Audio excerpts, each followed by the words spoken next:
Noong araw, kinagat ko ang aking daliri. Ginamit ko ang sariwang dugo para iligtas ang kapatid kong babae. At personal kong dinukot ang sarili kong double pupils para ibigay sa kanya.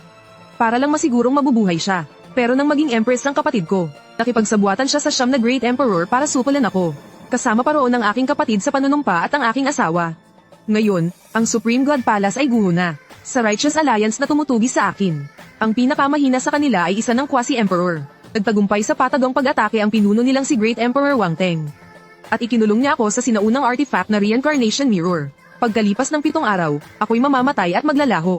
Pero ako, na isang saglit lang ang nakalipas ay kumakain ng hotpot at kumakanta. Bigla na lang akong napunta sa katawan ng Celestial Emperor na ito na nakakulong. Nang malaman ko ang buong kwento, diretsong natulala ako. Grabe, impyerno ang simula nito. Para mabuhay, sinimulan kong pag-isahin ang mga piraso ng alaala para makahanap ng solusyon. Samantala, sa labas ng Reincarnation Mirror, nagpanik ang lahat nang makita nilang unti-unting naglalaho ang anino ko. Pinakalma sila ni Wang Teng. Kapag pinipino ng Reincarnation Mirror ang isang kaluluwa, ipinapakita nito ang nakaraan. Ibig sabihin, nagsimula na ang pagpino sa Celestial Emperor. Nagbabalak nang umalis si Su Qingyao, isa sa 10 Empress. Siya ang mismong kapatid ng Celestial Emperor. Pero nagsalita si Wang Teng. Empress Qingyao, mas dapat kang manatili para manood. Sa pagharap mo lang sa demonyo sa iyong puso ka mas lalakas pa. Lumapit din ang Empress Consort para sumang-ayon. Tama, Qingyao, manatili ka, sasamahan kitang manood. Ngunit sa sandaling iyon, ang tingin ni Wang Teng sa 10 Empress ay puno ng nag-aalab na pagnanasa.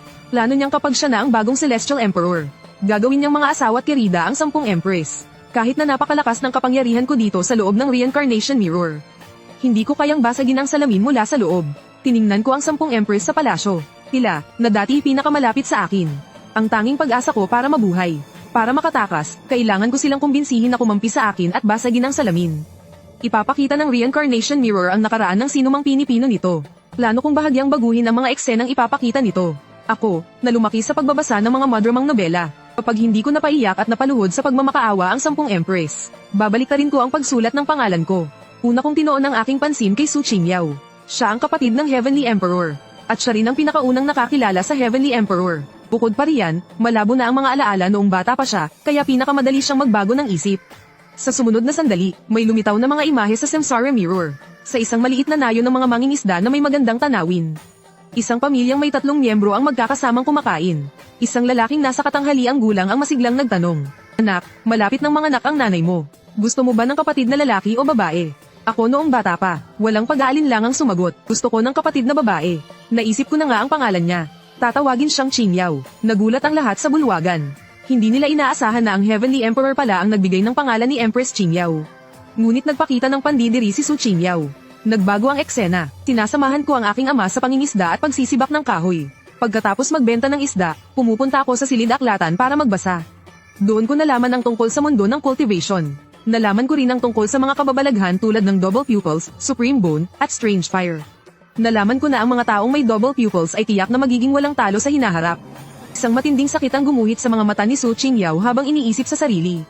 Para lang maging walang talo sa hinaharap, buong kalupitan mong ninakaw ang aking double pupils. Inakala ng lahat ng naroroon na iyon ang nangyari. Na noong bata pa ang Heavenly Emperor ay alam na niya ang sikreto ng double pupils. At sa huli ay nagkaroon siya ng masamang balak. Palubog na ang araw. Pagbalik ko sa nayon mula sa akademya, nakita ko ang mga bangkay na nakakalat sa sahig. Ang tubig sa lawa ay naging kulay pula. Sa bahay, nakahandusay sa sariling dugo ang aking mga magulang. Ang sanggol sa sinapupunan ng aking ina ay matagal nang wala ng buhay. Gulat na gulat ang Righteous Alliance. Hindi pa naipapanganak si Su Qingyao. Kaya saan nanggaling ang kasalukuyang siya? Natigilan si Su Qingyao, at blanko ang kanyang isipan. Humagulgol ako ng walang katapusan. Bago mamatay, ginamit ng aking ama ang kanyang huling lakas para magbilin. Tumakas ka, mag-ingat ka sa Soul Palace. Matapos makumpirma ang pagkamatay ng aking mga magulang, 3 beses akong yumukod sa bangkay ng aking ina. Naghanap ako ng mga nakaligtas sa aming nayon. Ngunit nalaman kong wala ni isang nabuhay. Nagngangalit ang mga ngipin ng Imperatress ng Espiritong Espada habang sinasabi sa kanyang isipan. Emperador ng Kalangitan, naranasan mo rin ang sakit ng pagkaubos ng iyong nayon. Bakit sa hinaharap, kailangan mo pang paslangin ang aking lahi ng mga Espiritong Espada? Sa sandaling iyon, may narinig akong ingay sa di kalayuan kaya hindi ako nagtagal. Kinuha ko ang natitirang pagkain sa aming bahay at buong lakas na tumakas paakyat ng bundok. Madalas may mga mababangis na hayop sa kabundukan. Gamit ang aking karanasan sa pag-akyat sa bundok para manguha ng panggatong. Tiniis ko ang malubhang sugat at nagtago sa bundok sa loob ng 3 araw at 3 gabi. Sa huli, natuyo na ang aking mga luha at ang dumadaloy mula sa aking mga mata ay dugo na. Naubos na ang aking pagkain. Plano kong pumunta sa bayan, magpalit ng pangalan, at maghintay ng pagkakataong makapaghiganti. Ngunit hindi ko inaasahan na ang buong bayan. Pati na ang mga kalapit na nayon ay pinaslang na lahat. Ang paraan ng kanilang pagkamatay ay kaparehong-kapareho ng nangyari sa aming nayon. Matapos kong gawa ng libingan ng aking mga magulang at magbigay galang, hindi ako nagtagal. Dahil sa epekto ng mahika, ang mga pagkain dito ay nalalanta at nabubulok. Dala ko ang mga gamit sa pangangaso at pana ng aking ama. Naglakbay ako papasok sa kalaliman ng kabundukan. Kapag nauuhaw, kumukuha ako ng mga ligaw na prutas kapag nagugutom, nangangaso ako para may makain. Habang naglalakbay, unti-unti kong natutunan ang mga paraan ng pangangaso. Ngunit pagdating ko sa kabilang dako ng kagubatan, bigla akong nakasagupan ng isang napakalaking puting tigre. Dahil sa laki ng agwat ng aming lakas, wala akong kalaban-laban. Sa huli, naubusan ako ng lakas at bumagsak sa lupa. Ngunit sa sandaling pag-atake ng puting tigre, isang malakas na pagnanais na mabuhay ang umusbong sa aking puso. Kailangan kong mabuhay, dahil sa lakas ng kaisipang ito. Ang balintataw sa kaliwa kong mata ay nahati sa dalawa. Sa ilalim ng pagsabog ng napakalakas na kapangyarihan, ang dobleng balintataw ay nagising sa sandaling ito. Muling nagkagulo sa palasyo ng emperador ng kalangitan. Hindi nila inaasahan na ang emperador ng kalangitan ay mayroon na palang dobleng balintataw. Napabulong si Su Qingyao sa sarili. Mayroon ka na palang dobleng balintataw, bakit kailangan mo pang kunin ang sa akin? Huling nagsalita ng masama si Wang Teng. Isang mata lang ng emperador ng kalangitan ang may dobleng balintataw. Nang makita niya sa hinaharap na may dobleng balintataw din si Emperatress Qingyao sa isang mata. Siguradong nagkaroon siya ng masamang balak, para lang makumpleto ang aking mga mata na may dobleng balintataw at maging walang kapantay sa buong mundo. Nang buksan ko ang aking mga dobleng balintataw, ang bilis ng puting tigre ay bumagal ng sobra sa aking paningin. Mabilis akong dumausdos sa ilalim ng puting tigre. Direkta kong isinaksak ang itak sa tiyan nito at hiniwan ng paaba. Umungol sa galit ang puting tigre bago tuluyang nawalan ng buhay. Pumunta ako sa tabi ng lawa para hugasan ang dugo. Mula sa aking refleksyon, nakita ko ang aking mga dobleng balintataw at napaiyak ako sa tuwa. Itay, inay, may paghihiganti ko na kayo. Sa mga sumunod na araw, gumawa ako ng damit mula sa balat ng puting tigre. At inihaw at kinain ko ang mga hita at braso nito. Noong ikatlong gabi, may narinig akong boses ng tao. Kaya nagtago ako para magmasid. Nakita ko ang isang lalaki at isang babae na nagmamadaling naglalakad habang buhat ang isang sanggol. Malabo kong narinig ang kanilang usapan. Itapon na natin ang pabigat na to dito at hayaan siyang mamatay. Ibinalaban ng dalawa ang sanggol at umalis. Humagulgol ang sanggol na babae. Nagmamadali akong lumapit para buhatin siya. Kung pababayaan ko siya, tiyak na makakatawag ng mababangis na hayop ang iyak niya. Tumigil agad sa pag-iyak ang sanggol nang buhatin ko siya. At kumurap-kurap pa habang umingiti sa akin. Pero hindi nagtagal, umiyak na naman ang sanggol. Naalala ko ang ginagawa ng mga matatanda sa aming nayon ng mga mangingisda. Alam kong nagugutom na siya, pero wala akong mahanap na gatas sa gitna ng kagubatan. Kaya wala akong nagawa kundi kagatin ang aking daliri, at ipinatak ang dugo sa bibig ng sanggol. Tikas niyang sinipsip ito at agad na tumigil sa pag-iyak. Pero nang tumigil ang pagdurugo, umiyak na naman siya. Agad kong kinagat ang isa ko pang daliri. Buong gabi ko siyang pinatahan sa ganitong paraan, habang salaitan kong pinadudugo ang aking mga daliri para sa kanya. Pagsikat ng araw, hindi na umiiyak ang sanggol. Pero ako naman ay sobrang pagod na. Habang pinapanood ang mga eksena sa salamin, magulo ang isip at damdamin ni Su Qingyao. Kung siya nga ang sanggol na iyon. Kung gayon, utang niya sa emperador ng kalangitan ang kanyang buhay. Dinala ko ang sanggol sa isang maliit na nayon sa paanan ng bundok. Ikinwento ko ang nangyari sa pinuno ng nayon. Hindi nagtagal, isang lalaki at isang babae ang dumating na umiiyak. Anak-anak ko, sa wakas, nagbalik ka na. Nagdududa akong nagtanong, hindi ba't kayo ang nagtapon ng bata kagabi? Para silang natapakan ng buntot. Paanong mangyayari iyon? Anak kaya namin siya. Bakit naman namin siya itatapon? Kahit hindi ako sigurado, pagkatapos ng ilang sandaling pag-aalinlangan ay ibinigay ko pa rin sa kanila ang sanggol. Nang palubog na ang araw at paalis na sana ako, hindi ko napigil ang sumilip sa bintana, at narinig ko ang iritableng boses ng lalaki. Iyak ng iyak ang batang to. Itapon na lang kaya natin ulit? Sumang-ayon ang babae. Paano kung may magsauli na naman? Mas mabuti pang ibenta na lang natin siya bilang asawang bata. Sinipa ko ng malakas ang pinto. Hindi kayo karapat-dapat na maging magulang. Tumingin sa akin nang may pang-aalipusta ang lalaki. Kung ayaw mo, edi maging emperador ka at baguhin mo ang batas. Sa ngayon, ako ang masusunod kung anong gagawin sa kanya. Ikinuyong ko ang aking kamao at sinabi ng malamig. Sa susunod na taon, kung ako ang magiging emperador, babaguhin ko ang lahat ng hindi makatarungang batas sa mundo. Titiyakin kong magiging mapayapa ang buhay ng lahat. Inilahad ko ang aking kamay at sinabing, hindi ba't gusto mo siyang ibenta? Bibilhin ko siya. Nagtaas ng kilay ang lalaki. May pera ka ba? Mabilis akong tumakbo paakyat ng bundok. Pagkatapos ay kinalagad ko ang katawan ng isang puting tigre papunta sa kanilang pintuan. Sapat na ba itong puting tigre? Mabilis na tumango ang babae. Pero hindi pa kontento ang sikim na lalaki. Dapat isama mo rin yung suot mong balat ng tigre. Hinubad ko ang damit kong gawa sa balat ng tigre at ibinigay sa lalaki. Doon niya lang ibinigay sa akin ang sanggol. Tayo na ang pabigat na to. Mula ngayon, siya na ang iyong asawang bata, gawin mo ang gusto mo sa kanya. Maingat kong kinuha ang sanggol. Agad siyang ngumiti ng napakatamis. At dinala ko siya papalayo sa dilim ng gabi. Mahina kong sinabi, wala na rin akong tahanan. Wala ka na ring tahanan. Mula ngayon, tayo na ang magdadamayan at hindi na kailanman maghihiwalay. Naalala ko ang sinabi ko noon sa aking ama na gusto kong magkaroon ng nakababatang kapatid na babae. Malambing kong tinitigan ang sanggol na babae. Mula ngayon, ikaw na ang kapatid ko. Hanggat may kinakain si kuya, hinding-hindi ka magugutom. Hanggat nandito si kuya, hinding-hindi ko hahayaang may mga api sa'yo. Mula ngayon, ang ipapangalan ko sa'yo ay Su Qingyao.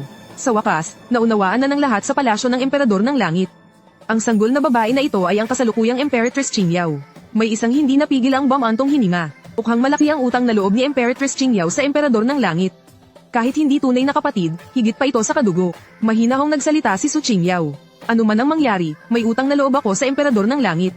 Pagkatapos ng pangyayaring ito, mag-iisa na ako at hindi na muling maglalakbay sa mundo. Pagkalayo sa nayon, humanap ako ng ligtas na lugar. Yakap-yakap ko si Munting Qingyao habang nakatulog ako. Pagkagising ko kinabukasan, nagsimula na akong maglakbay patungo sa susunod na nayon. Halos gatas lang ang pwedeng kainin ni Munting Qingyao. Kailangan kong malutas kaagad ang problema sa kanyang pagkain. Pagdating ng gabi, nakarating ako sa isang nayon. Kahit may mga baka at tupa, nag-aalala ako. Baka makasama sa katawan niya ang gatas ng hayop. Sunod-sunod na nayon ang aking pinuntahan. Sa wakas, nakahanap din ako ng isang ina na kapapanganak pa lang. Pero humingi siya ng kapalit para sa kanyang gatas. Sa mga sumunod na araw, araw-araw akong nangangaso sa bundok. Ipinapalit ko ang karne para may magpasuso kay Qingyao. Ang dati kong matabang pangangatawan ay unti-unting nangayayat dahil sa pagod at paglalakbay. Pero kapag nakikita kong namumula ang mukha ni Munting Qingyao araw-araw, pakiramdam ko ay sulit ang lahat ng pagod. May mga naawa at sinabihan akong iwanan na lang si Munting Qingyao. Agad akong tumanggi. Siya ang kapatid ko. Nangako ako na hinding-hindi ko siya pababayaan. Ang inang nagpapasuso kay Munting Qingyao ay unti-unting naging maluwag sa kanyang mga kondisyon. Noon lang bahagyang nabawasan ang aking pasanin at huminto na ang aking pangangayayat. Hindi nagtagal, natuto nang magsalita si Munting Qingyao. Ang una niyang sinabi ay tatay. Nagulat ako at itinama siya. Tawagin mo akong kuya, pero mapilit pa rin siyang daddy ang tawag sa akin. Sa paulit-ulit kong pagtatama sa kanya, sa wakas ay pinalitan niya ang tawag niya sa akin at naging Koko. Kalaunan, ginamit ko ang naipon kong pera para kumuha ng isang abandonadong bahay sa aming nayon. Sa wakas, nagkaroon na rin kaming magkapatid ng sariling tahanan.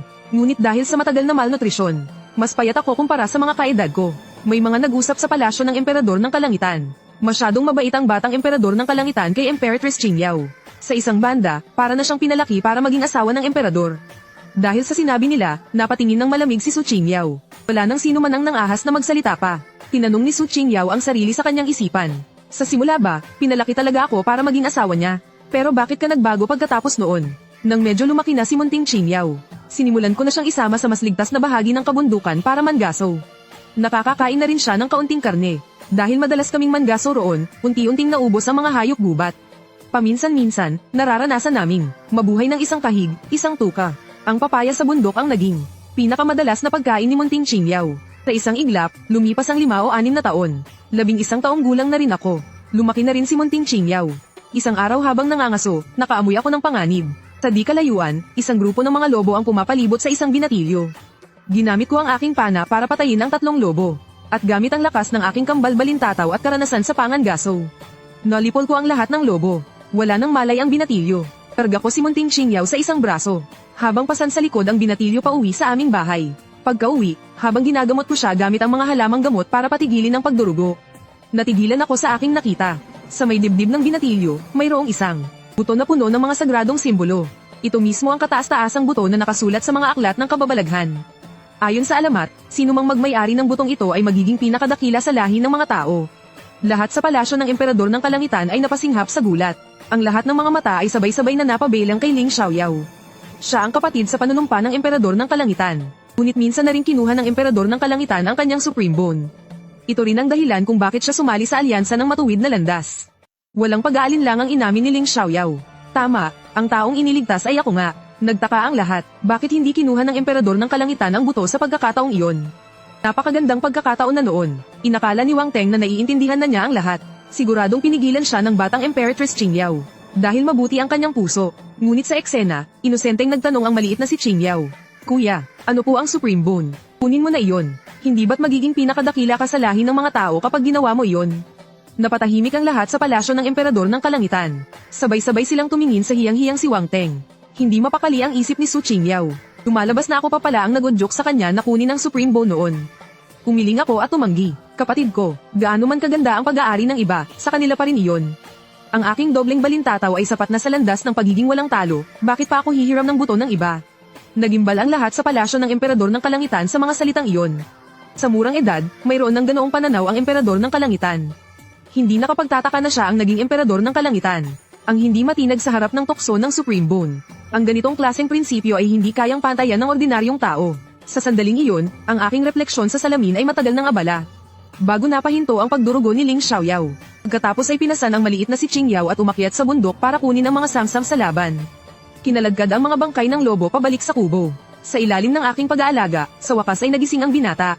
Nang malaman niyang ako ang nagligtas sa kanya, sinabi niya, "Akong si Ling Xiaoyao ay hindi nagkakaroon ng utang na loob. Sabihin mo kung anong gusto mo, at ibibigay ko sa iyo hanggat kaya ko." Nagtanong ako, "Isa ka bang cultivator? Maaari mo ba akong tulungang maging isang cultivator? Gusto kong lumakas para maprotektahan ang kapatid ko." Umiling ang binata, "Para maging isang cultivator, kailangang magsanay mula pagkabata. Wala ka ng pagkakataon." Ngunit nakita niya ang determinasyon sa aking mga mata. Naglabas ang binata ng isang libro mula sa kanyang damit. Ang pinakapangunahing pamamaraan ng pagsasanay. Nasa sa iyo na kung gaano karami ang iyong matututunan. Tinanggap ko ito na parang isang yaman at maingat na nagpasalamat. Nagpalitan kami ng pangalan. Sumabat din si Xiao Qingyao. "Ako si Xiao Qingyao." Umalis ang binata matapos gumaling ang kanyang mga sugat. Nag-usap-usap ang lahat sa palasyo ng emperador ng kalangitan. Posible bang dahil lang sa walang kwentang pamamaraan na ito, kaya siya naging emperador ng kalangitan? Sumigaw si Wang Teng. Imposible. Siguradong may nakatagpo siyang pambihirang pagkakataon kalaunan. Ngunit sa sumunod na sandali, napahiya ang lahat. Kalahating insenso lang ang ginamit ko, para buuin ang aking cheesy at makapasok sa chi refinement realm. Para malaman ninyo, maraming tao ang hindi kailanman nagkakaroon ng cheesy sa buong buhay nila. Ang pinakamabilis sa kanila ay inabot ng 3 buwan. Hindi matanggap ni Wang Teng.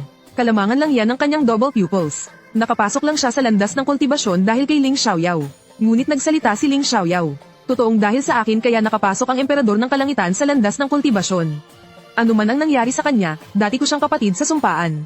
Nakukonsensya ako sa pagsali sa pag-atake sa kanya. Pagkatapos nito, ako'y magsasara sa seklusyon at hindi na muling makikialam sa mga usapin ng mundo." Pagkasabi niya noon, may isang sumigaw sa gulat. Patuloy pa ring tumataas ang aura ng batang emperador ng kalangitan. Sa sandaling iyon, ang aking refleksyon sa salamin ay umabot na sa ika-6 na antas ng chi refinement. Ngunit, itinigil ko ang aking pag-angat ng antas. Dahil nag-aalala akong nagugutom na si Xiao Qingyao. Kaya kailangan ko siyang ihanapan ng makakain. Matapos siyang mabusog at makainom. Ipinagpatuloy ko ulit ang aking pagsasanay. Hindi nagtagal, mula sa ika-6 na antas ng chi refinement, umangat ako papuntang Foundation Establishment Realm. Lubos na nagkagulo ang palasyo ng emperador ng kalangitan. Pag-abot sa Foundation Establishment sa loob ng isang araw, wala pang sinumang nakagawa niya noon at wala nang makakagawa pa nito sa hinaharap. Nagmatigas pa rin si Wang Teng. Pero wala nang sinumang pumansin sa kanya. Habang pinapanood ni Ling Xiaoyao ang eksena, nakaramdam siya ng sakit sa kanyang puso. Dahil lang ba talaga sa isang Supreme Bone? Ganyan ka na pala pagkatapos noon. Sa mga sumunod na araw, araw-araw pa rin akong umaakyat ng bundok para mangaso. Bukod sa sarili kong pagsasanay, tinuruan ko rin si Munting Qingyao. Kahit na ayaw ko siyang masangkot sa paghihiganti, pabuti na rin na mayroon siyang sapat na lakas para protektahan ang sarili niya. Labis ang pananabik ng lahat sa palasyo ng Celestial Emperor. Taglay ni Empress Qingyao ang talento ng dobleng balintataw, kaya tiyak na magiging magaling siya. At si Wang Teng, buong-buo ang tiwala niya, na baka raw mas mabilis pa ang pag-unlad niya sa pagsasanay kaysa sa Celestial Emperor. Pero ang katotohanan ay ikinagulat ng lahat. Napakahina pala ng talento ni Munting Qingyao sa pagsasanay. Hinayaan ko si Munting Qingyao na siya mismo ang umintindi sa paraan ng pagsasanay. Dahil noong una, wala ring gamabay sa akin. Nag-alala ako na baka mas makasama pa kung ituturo ko kaagad ang paraan ko. Pero lumipas ang 2 araw. Wala pa rin siyang maramdamang kahit kititing na enerhiya mula sa kanyang sentro. "Kuya, ang hirap nito, turuan mo naman ako." "Oh." Pakiusap ni Munting Qingyao na halatang nawawalan na ng pag-asa. Sa palasyo ng Celestial Emperor, si Wang Teng ang pinakanapahiya. Lahat ay napatingin sa kanya ng may pagdududa. Tumikim siya. Bata pa kasi si Empress Qingyao, hindi pa buo ang kanyang isipan. Kapag may gamabay sa kanya, tiyak na mahahabol niya ang Celestial Emperor. Pero hindi ko pa rin siya agad tinuruan.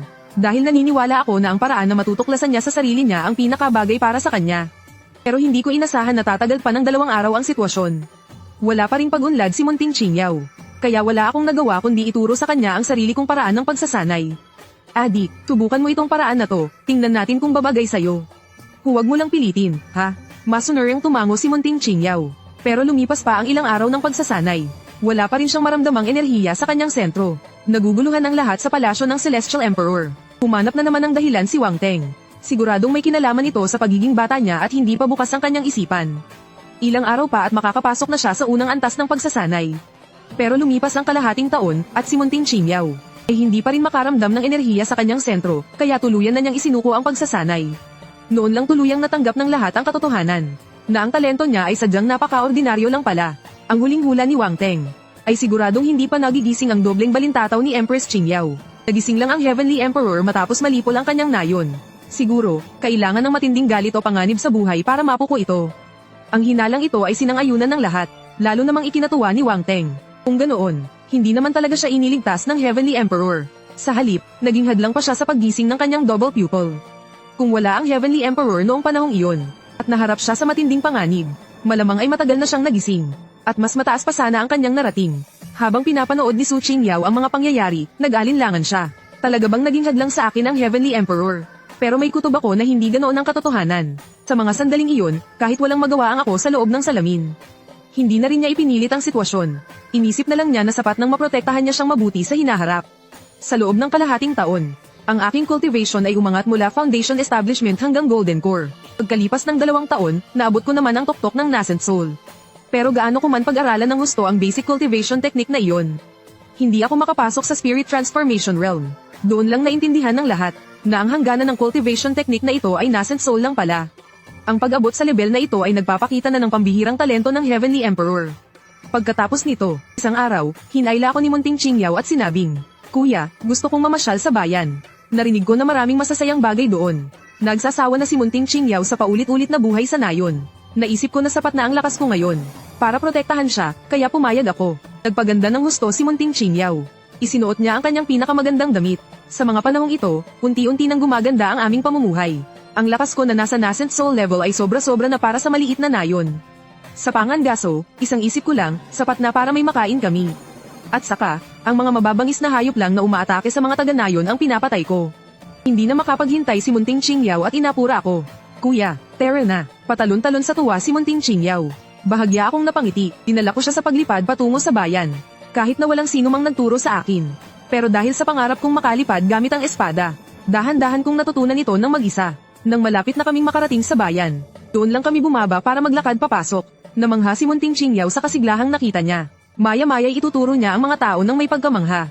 Maya-maya naman ay tititigin niya ng may kuryosidad ang mga taong nakakabayo. Nang makakita siya ng isang opera, hindi na niya maalis ang kanyang tingin. Matyaga kong ipinapaliwanag sa kanya ang lahat.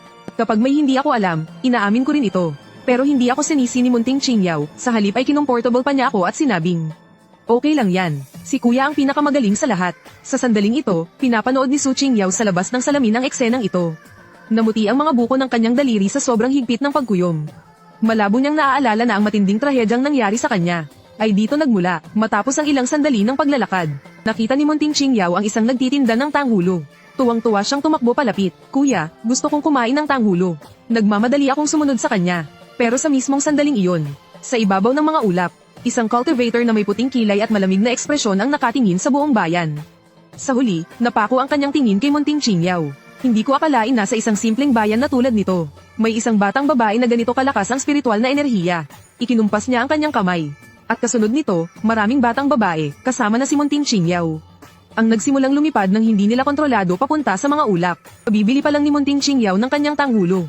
Nang mapansin niyang unti-unti siyang umaangat sa ere. Sa sobrang takot, napaiyak siya at sumigaw. "Kuya, tulungan mo ako." Sinubukan ng mga magulang sa paligid na abutin ang kanilang mga anak. Ngunit isang hindi nakikitang puwersa ang malakas na nagtulak sa kanila palayo. Pagbagsak nila sa lupa, wala na silang hininga.